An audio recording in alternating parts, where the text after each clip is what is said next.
Pusat ekonomi dunia telah bergeser, dengan Tiongkok sebagai intinya. Negara ini kini menjadi pusat inovasi, teknologi, dan pertumbuhan ekonomi yang luar biasa, menarik perhatian dunia. Tiongkok bukan hanya sekadar pabrik dunia, tapi telah menjelma menjadi kekuatan global yang memimpin dalam banyak bidang strategis. Selama bertahun-tahun, banyak yang percaya kebangkitan Tiongkok hanya didorong oleh tenaga kerja murah dan produksi massal. Namun, anggapan itu kini sudah ketinggalan zaman. Tiongkok telah bertransformasi menjadi negara dengan teknologi tinggi dan tenaga kerja terampil.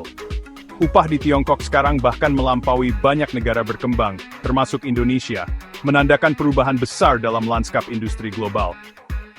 Lalu, mengapa perusahaan global tetap bertahan di sana, meski biaya produksi meningkat setiap tahun? Jawabannya bukan lagi soal biaya, melainkan pola pikir, etos kerja yang luar biasa, dan kebanggaan akan keunggulan yang tertanam dalam budaya kerja mereka.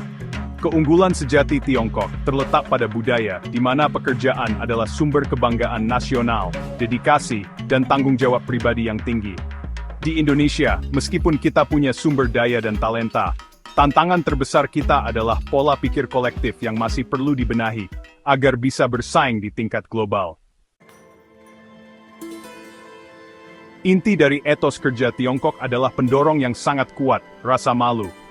Di sana, malu bukan dianggap sebagai kelemahan, melainkan sebagai kekuatan yang mendorong setiap individu untuk terus berusaha dan unggul dalam pekerjaannya. Rasa malu ini menjadi alarm internal yang membuat orang Tiongkok selalu ingin memperbaiki diri dan tidak ingin mengecewakan timnya.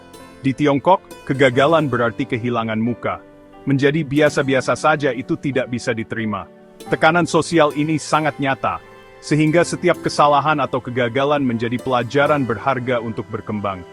Lingkungan kerja seperti ini menciptakan disiplin tinggi, ketahanan mental, dan rasa tanggung jawab yang mendalam terhadap tim serta perusahaan. Setiap orang merasa punya peran penting dalam kesuksesan bersama. Pekerja di Tiongkok melihat kesuksesan mereka sangat terkait dengan kelompok, sehingga mereka saling mendorong untuk memberikan yang terbaik dan tidak mengecewakan rekan-rekannya. Sementara itu, di Indonesia, mentalitas asal lewat atau cukup masih lebih dominan. Banyak pekerja merasa tidak ada konsekuensi sosial yang berarti jika kinerjanya kurang baik. Tanpa dorongan budaya yang kuat seperti di Tiongkok, standar biasa-biasa saja menjadi norma. Hal ini secara tidak langsung menghambat kemajuan dan inovasi di lingkungan kerja kita. Kita sulit period tinisted global. Indonesia kaya akan bakat, dengan generasi muda yang penuh ide dan kreativitas. Banyak individu yang memiliki potensi luar biasa untuk berinovasi dan membawa perubahan positif di berbagai bidang. Namun, seringkali kita kekurangan ketekunan dan konsistensi untuk mengubah potensi itu menjadi pencapaian nyata.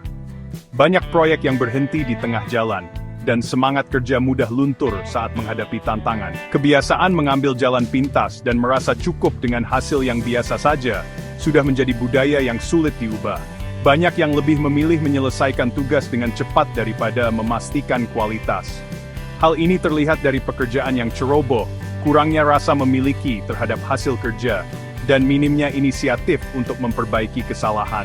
Seringkali, kita lebih cepat menyalahkan orang lain daripada belajar dari kegagalan dan memperbaiki diri. Lingkungan kerja pun menjadi kurang suportif untuk berkembang. Di Tiongkok, produk yang cacat membawa rasa malu dan dianggap sebagai kegagalan bersama yang harus diperbaiki. Sementara di Indonesia, kesalahan sering dianggap hal biasa dan tidak menjadi pelajaran berharga untuk perbaikan ke depan. Kenyamanan kita dengan hasil yang biasa-biasa saja adalah penghalang terbesar yang kita ciptakan sendiri, membatasi potensi bangsa. Kita harus sadar bahwa sumber daya alam dan teknologi saja tidak cukup. Sumber daya manusia yang disiplin, bertanggung jawab, dan mau belajar adalah kunci utama kemajuan. Tanpa ketekunan dan komitmen untuk terus berkembang, keunggulan yang kita miliki akan sia-sia, dan peluang emas pun terlewatkan begitu saja. Di Indonesia, loyalitas sering disalahartikan sebagai kepatuhan buta. Loyalitas sejati berarti komitmen terhadap kesuksesan perusahaan, meskipun itu berarti menantang ide-ide buruk. Model Tiongkok mendorong keterlibatan aktif dan tanggung jawab atas hasil. Pekerja loyal pada misi, bukan hanya pada bos. Mendorong perbaikan terus-menerus. Kita perlu menumbuhkan budaya di mana bertanya dan berkontribusi dihargai, bukan dihukum. Hanya dengan begitu, kita bisa dengar potensi dan awareness. Indonesia berada di persimpangan jalan terus berpuas diri, atau memilih jalan perubahan yang lebih sulit. Kemajuan menuntut disiplin, kebanggaan dalam pekerjaan kita, dan penolakan untuk menerima biasa-biasa saja. Kuncinya bukan pada sumber daya kita, tapi pada kemauan kita untuk tumbuh dan memegang standar yang lebih tinggi. Ini bukan tentang meniru Tiongkok, tapi tentang menjadi diri kita yang terbaik, merangkul gotong royong dalam pekerjaan kita.